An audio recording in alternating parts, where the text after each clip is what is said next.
Welcome to Weir Reading Virtual Storytime for April 6, 2026, Part 2. Today's theme is Spring.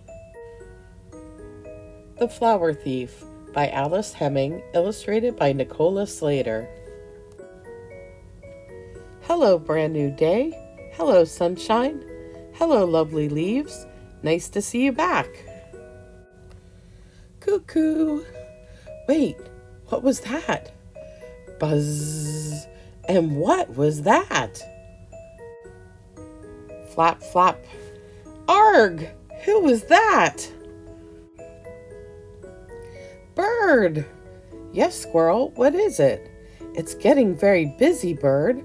There was a sound like cuckoo and one like buzz, and a bird with a strange tail nearly flapped into my eye.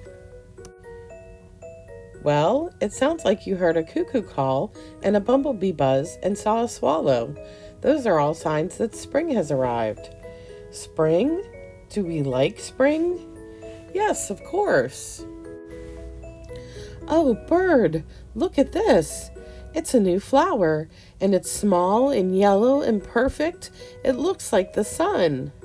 New flowers are another sign of spring, squirrel. Then you're right, I do like spring.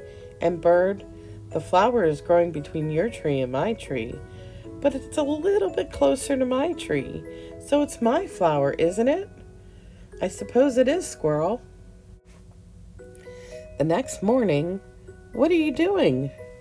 It's so windy, bird. I don't want my flower to blow away like the leaves did in autumn. It won't blow away, squirrel. It's a strong little thing. Still, just to be on the safe side. What are you doing this time? I don't want my flower to get wet, but it needs water to grow. Your flower needs a shower. Of course it does, silly me. The morning after that, go away, shoo! What are you doing now? That bee over there was eating my flower. Can you believe it? No, squirrel, the bee was collecting nectar. It's good for the flower and the bee. Squirrel, I know you love this flower, but it doesn't really belong to you. What? Then whose flower is it? Your flower is a wildflower. It's there for everyone to enjoy. Still, I'm not taking any chances. You never know when there might be a flower thief about. Later that day, bird, there's something wrong with my flower. Oh dear, squirrel. Will it survive? I hope so, but you need to give it some air and light and space. That night, what have I done? I hope my flower is all right. I'm not going to sleep a wink. But instantly, the next morning, wow, bird, wow! Where did they all come from? Now there are enough flowers for everyone. That one's my flower. That one right there. Do you see? Sigh. Our flowers. Flowers don't really belong to us. As Squirrel found out, wildflowers belong to us all. It can be fun to look for flowers growing outside in the wild. You can enjoy them, take photos, and draw them. When you start looking, you will find flowers growing in all sorts of places. Flowers are living things. Your flower needs a shower. A flower is a part of a plant, and plants need the same sorts of things as people to live and grow. They need light, water, air, and food. They don't eat like we do, though. They make their food using energy from the sun. Flowers attract pollinators. That bee over there was eating my flower. In the story, the bee was collecting nectar to make into honey. Bees also gather pollen, which they spread to other plants as they travel from flower to flower. This helps the plants grow. Bees are pollinators. Butterflies, other insects, some birds, and some bats can also be pollinators, and flowers look and smell beautiful to attract them. Flowers are good for us. As well as helping plants to grow, flowers are good for us in other ways. Many insects like to feed on flowers. So do birds, animals, and even humans. Flowers can provide medicines, and they make us feel relaxed and happy when we look at them. Be a friend of flowers. Learn about flowers, find out their names, and where they like to grow. If you have a garden, a balcony, or windowsill, you could grow your own flowers.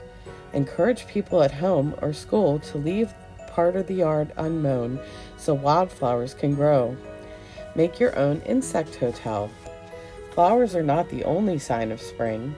Squirrels spotted a cuckoo, a bumblebee, and a swallow, which are all signs of spring. Can you think of any more? The end. We're going to make a flower sun catcher. We have a craft to go kit. We'll go through that in a second. But first I have a paper bowl, a bottle of glue, and some water, and a paintbrush. And we're going to make a glaze so that we can attach the tissue paper to the flower. So I just poured a little bit of glue in there. Probably more than I need, but that's okay. Add some water to cover the top and use a paintbrush to mix it together.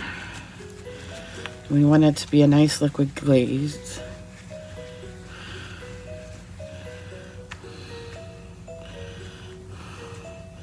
That should be good. See how it's kind of liquidy and drizzly. Okay, now let's go through our craft to go kit. It includes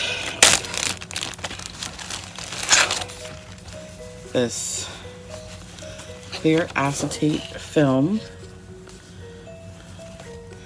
It has this black form which we need to punch out, so we'll do that now.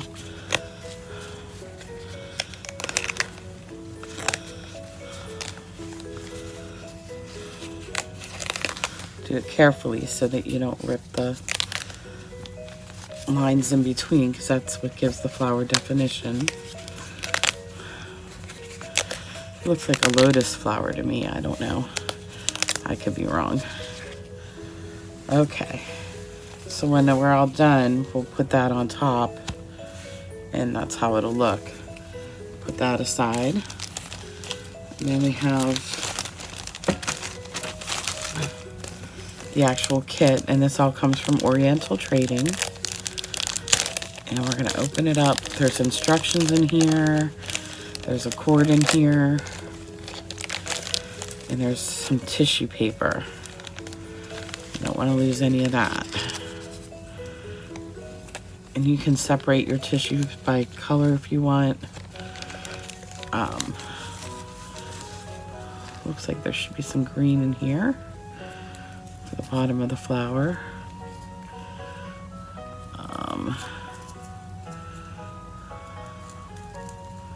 It's hard to separate. It likes to stick together. I'm going to go ahead and separate this and come right back. Keep breathing and blowing the tissue paper aside. You can see I separated it into green, white, light pink, and dark pink. And then you have a cord so that you can put it through and hang it up. Let's see here. There's no holes in the black part, so let's just look at the directions. It is a lotus. Okay. So it tells you how to do it. Put the green down at the bottom, the pink and the white in the middle. So it says to mix the glaze, which we did, and use a tissue paper.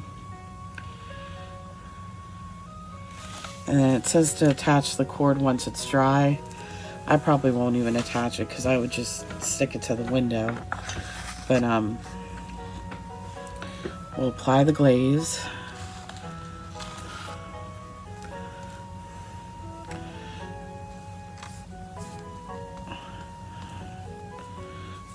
I'm just going to put some on. We'll put the green at the bottom.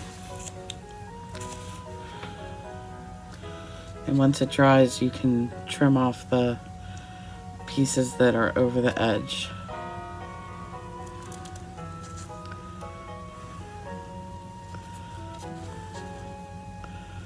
So I'm just going to go ahead and continue doing this, and then I'll come back and show you what I have, and then we'll attach the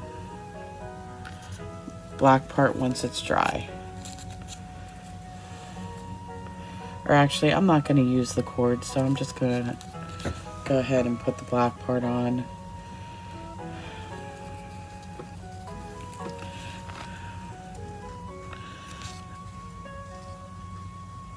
Once I get this on, and then we'll trim it off.